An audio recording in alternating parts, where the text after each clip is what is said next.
نکاح سن 2 ہجری میں ہو جاتا ہے اور اس کے بعد سن 3 ہجری میں 15 رمضان المبارک کو حضرت امام حسن تشریف لے آتے ہیں. سبحان اللہ.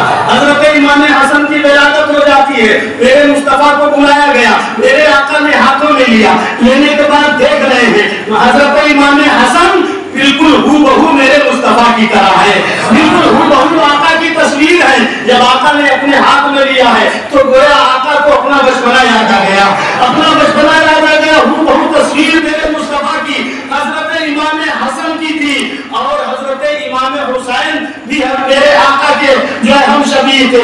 وہ کیسے؟ حضرت امام حسن سر سے لے کر سینہ تک میرے مصطفیٰ کے ہم شبیہ تھے اور سینہ سے لے کر پیر تک حضرت امام حسین میرے مصطفیٰ کے ہم شبیہ تھے.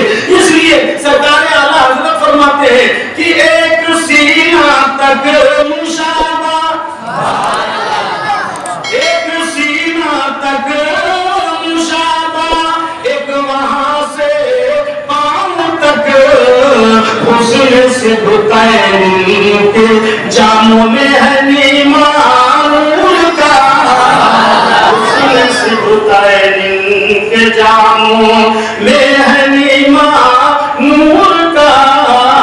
اور صاف شکل پاک ملنے کے صاف شکل پاک سے ہے, صاف شکل پاک ملنے سے ہے دونوں کے آیا. خط توأم میں لکھا ہے یہ دو قانون کا, خط توأم میں لکھا ہے یہ دو قانون کا. اللہ دوسری جگہ فرماتے ہیں معدوم نہ تھا سائے شاہ شکلین اور اس ذات کی جلوہ گاتی ذات حسنین, اور تمثیل نے اس نور کے 2 حصے کیے, آدھے سے حسن بنے ہیں آدھے سے حسین. اور ذرا زور سے بولو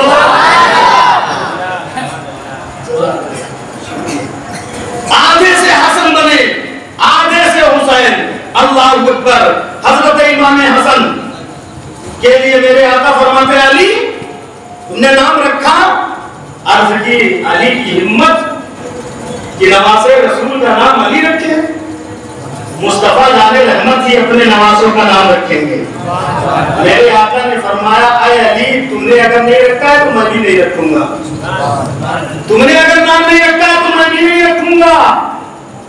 عرض کی آقا پھر کون رکھے گا؟ کہا جس پروردگار نے پیدا کیا ہے وہی نام رکھے گا.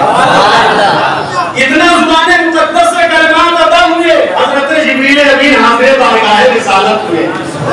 عرض کرتے یا رسول اللہ اللہ نے آپ کو سلام کہا ہے اور بچے کے نام رکھنے کے لیے پیغام دیا ہے کہ حضرت ہارون علیہ السلام کے بیٹے شبر ان کے نام پر اس کا نام رکھا جائے جس کا معنی ہوتا ہے حسن. حسن رکھا جائے تو میرے مصطفیٰ نے حسن نام رکھا اور شبر بھی آپ کا لقب پڑ گیا, شبر بھی آپ کا نام پڑ گیا. حسن نام رکھا اور میرے آقا صلی اللہ علیہ وسلم نے 7ویں دن حضرت امام حسن کا عقیقہ کیا اور عقیقہ کر کے پھر بال کو کرشوایا اور بال کو چاندی کے برابر چاندی وزن کرا کے اس کو خیرات کر دیا. حضرت گرامی اب پھر حضرت امام حسن ہے کہ اب پرورش پا رہے ہیں, امام الانبیاء کی گود میں پرورش پا رہے ہیں, فاطمہ الزہرا کی پاکیزہ گود ملی ہوئی ہے, حضرت علی کا دامن ملا ہوا ہے, ان کا گھر ملا ہوا ہے. تھوڑا جب بڑے ہوتے ہیں حضرت امام حسن چلنے پھرنے کے لائق ہوتے ہیں تو مسجد قریب ہی میں مسجد نبوی.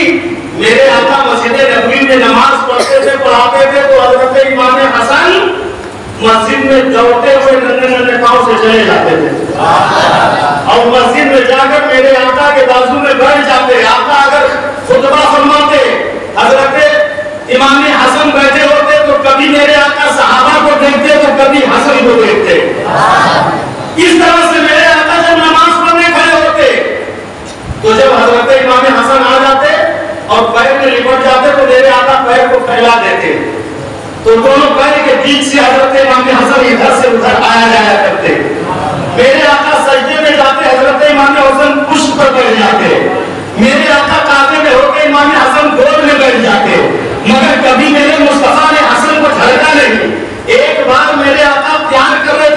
حسن کو کسی آدمی نے کہا یا رسول اللہ آپ اتنا پیار کرتے ہیں بچے سے؟ ہم تو نہیں کرتے، اس قدر ہم پیار نہیں کرتے۔ میرے آقا نے فرمایا ارے سن، تو کیوں پیار کرے گا؟ بچوں سے پیار کرنا جس کی قسمت میں ہوگا وہی تو کرے گا۔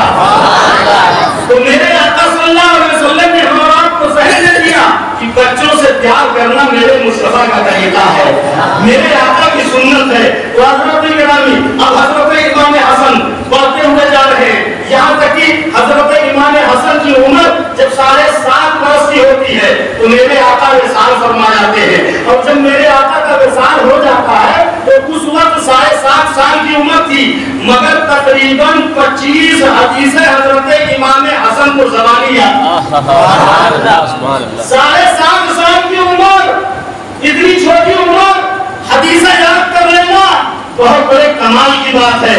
اس سے اندازہ لگتا ہے کہ حضرت امام حسن ذہن کے بہت مضبوط تھے، بہت پختہ تھے، آپ کا ذہن دماغ بڑا مضبوط تھا، بڑا قوت حافظہ قوی تھا۔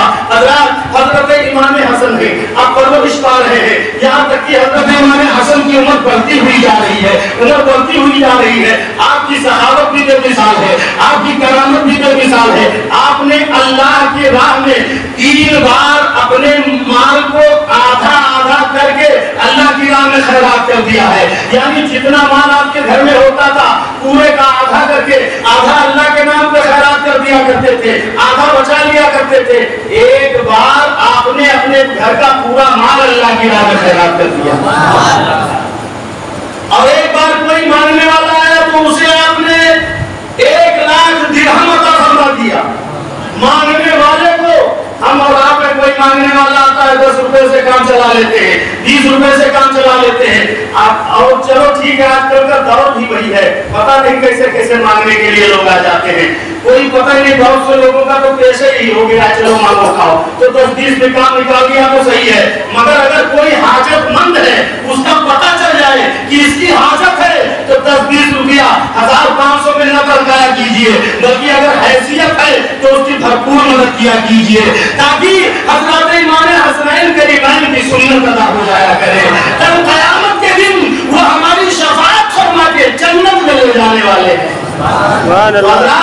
حضرت امام حسن کی کرامت کا عالم یہ ہے کہ آپ نے ایک بار سفر میں آپ کے ساتھ حضرت زبیر کے بیٹے تھے، سفر کر رہے تھے، راستے میں کھجوروں کا باغ پڑا تو کھجوروں کے باغ سب پورے سوکھ گئے تھے، تو کہا یہاں تھوڑا آرام کر لیتے اس کے بعد آگے بڑھتے ہیں۔ اب جب وہاں بیٹھے تو ایک کھجور کی جڑ میں حضرت امام حسن کے لیے جو ہے مسند لگایا گیا، ایک کھجور کی جڑ کے نیچے حضرت ابن زبیر کے لیے مسند لگایا گیا۔ آپ ادھر بیٹھے وہ ادھر بیٹھے، اب وہ دل میں سوچ رہے ہیں کہ کاش یہ ہرے ہرے درخت ہوتے، اس میں تازے تازے پھل ہوتے تو ہم کھاتے۔ حضرت امام حسن نے ارشاد فرمایا اے ابن زبیر کیا سوچ رہے ہو؟ عرض کرتے ہیں آقا اگر کھجور تازے ہوتے تو کھاتے۔ آپ نے فرمایا کھاؤ گے؟ کہا ہاں۔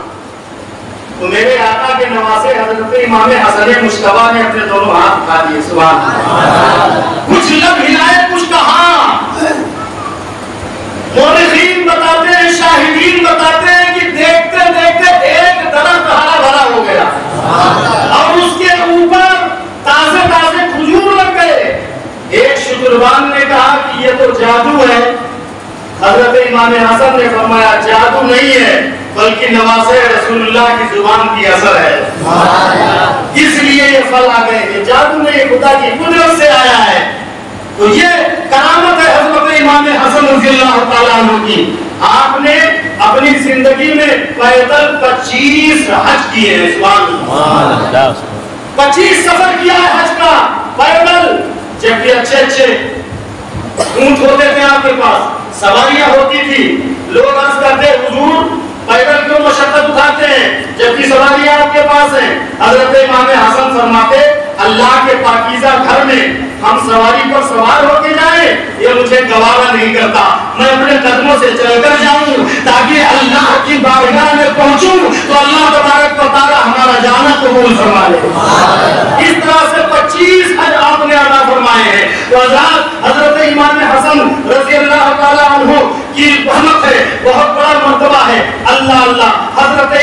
حسن سن 40 ہجری میں حضرت مولا علی کی وصال کے بعد، آپ کی شہادت کے بعد حضرت امام حسن تخت پر بیٹھتے ہیں، اور پھر حضرت امام حسن رضی اللہ تعالیٰ عنہ کے بارے میں میرے آقا نے سب سے پہلے ارشاد فرمایا تھا، مشورے ہی میں فرمایا تھا کہ یہ میرا بیٹا سردار ہوگا اور یہ 2 گروہوں میں صلح کرانے والا ہوگا، 2 گروہوں میں صلح کرانے والا ہوگا۔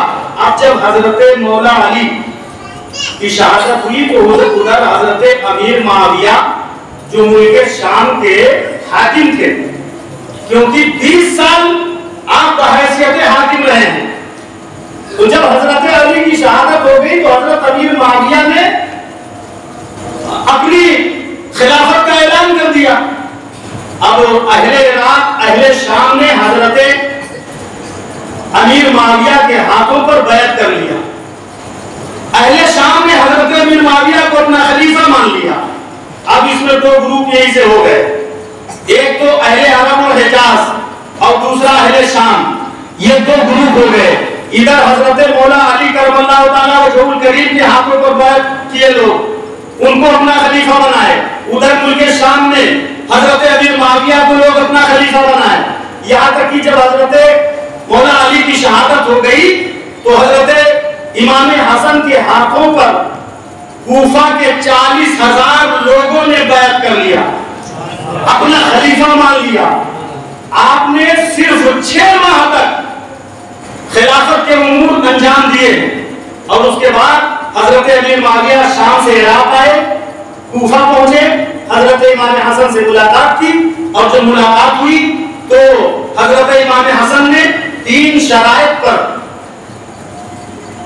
یہاں کی خلافت حضرت امیر معاویہ کے سپرد کر دی۔ وہ شرائط کیا تھے؟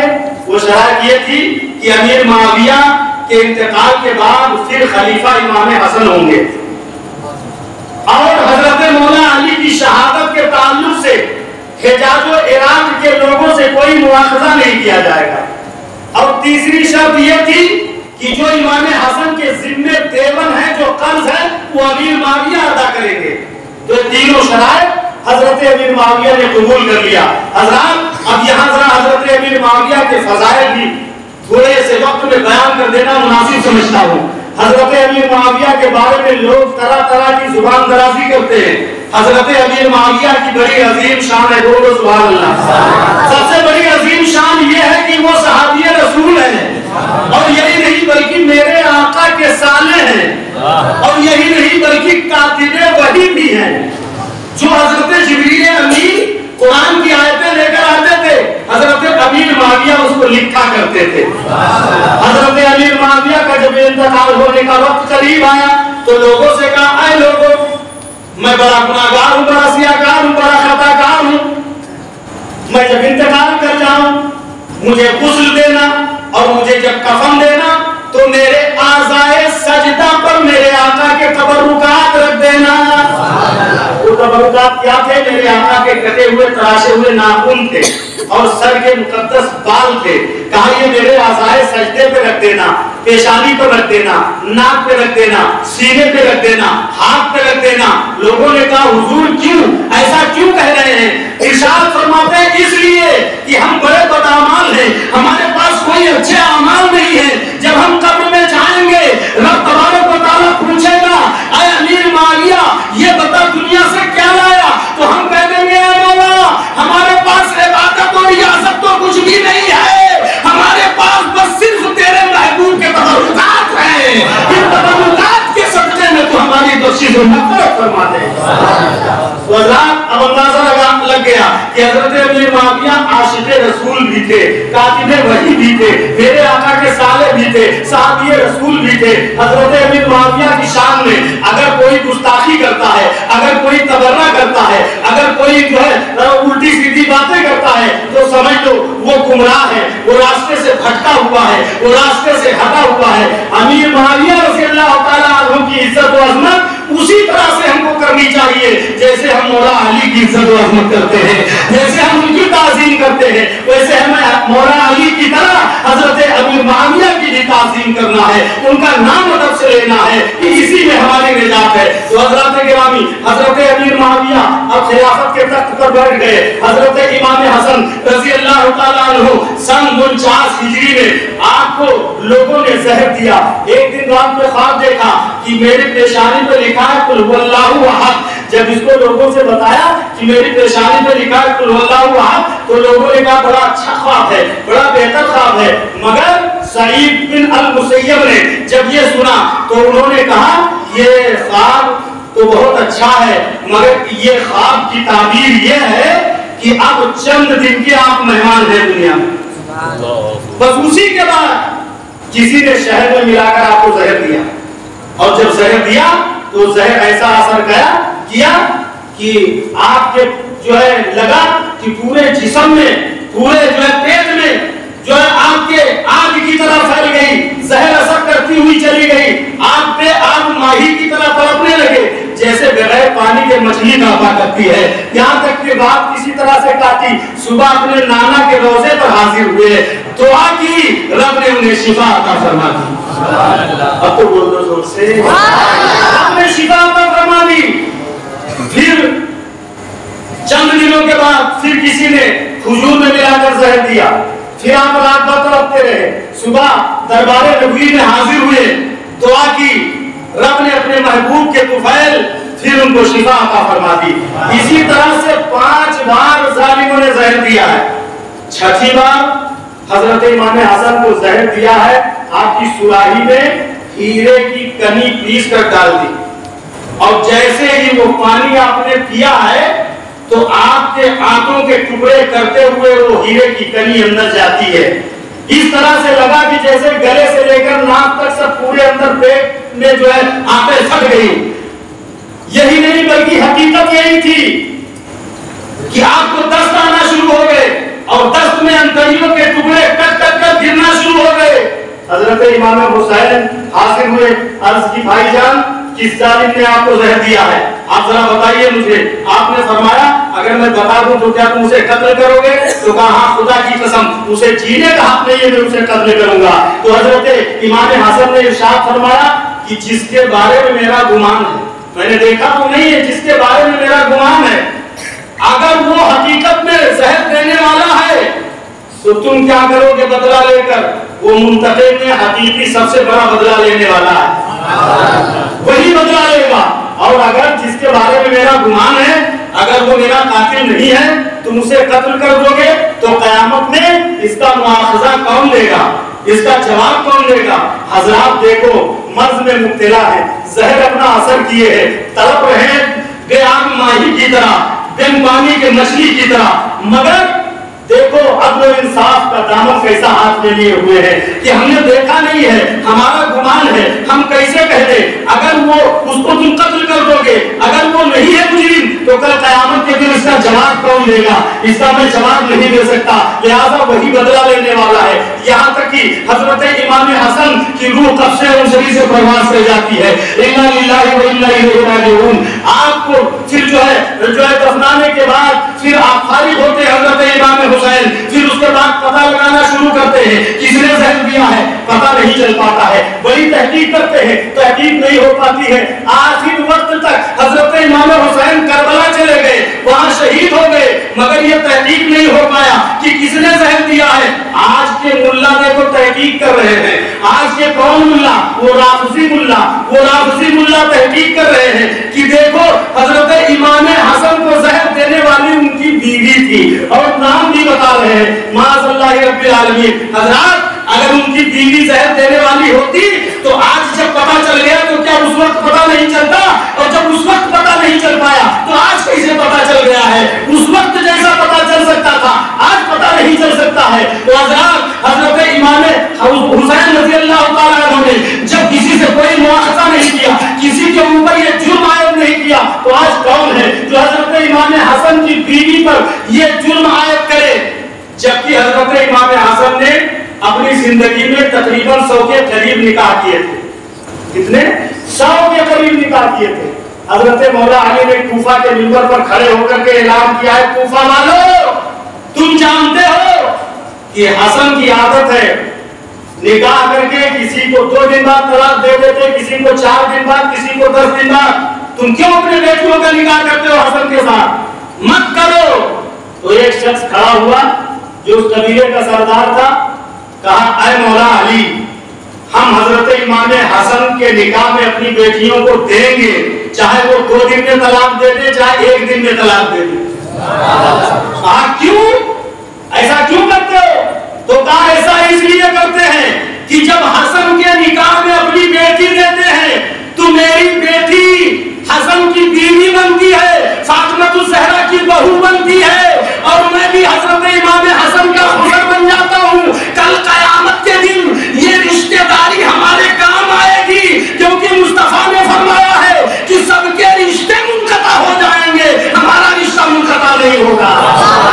اس لیے ہم مصطفیٰ جان رحمت سے رشتہ لگانے کے چکر میں امام حسن کے نکاح میں اپنی بیٹیوں کو دیتے ہیں. لہذا حضرت امام حسن رضی اللہ تعالیٰ عنہ کی یہ فضیلت ہے. اللہ اللہ حضرت امام حسن بھی اس دنیا میں نہیں رہے، شہادت کا جام پی کر گئے. انشاءاللہ العزیز اب اس سے اگلی کڑی کل حضرت امام حسین رضی اللہ تعالیٰ عنہ کی ولادت اور پھر ولادت سے شروع ہوتی ہے، اور پھر انشاءاللہ جہاں تک پہنچیں گے آپ کو پہنچائیں گے. کربلا کا داستان 9 محرم الحرام تک انشاءاللہ پورا کرنا ہے. اب بارگاہ رسول والے رسول میں کھڑے ہو جائیں. صلاۃ و سلام